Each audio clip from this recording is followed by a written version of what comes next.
So you've made the decision to use repurpose.io for all of your distribution of all of your short form video content, long form video content, really powerful tool.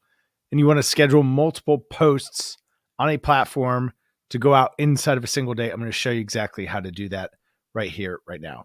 So you can see this is my YouTube to Pinterest workflow.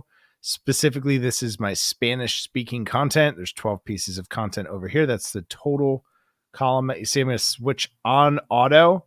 I want to publish this based on a publishing schedule. Yes, also schedule all of my existing content and then click this button right here.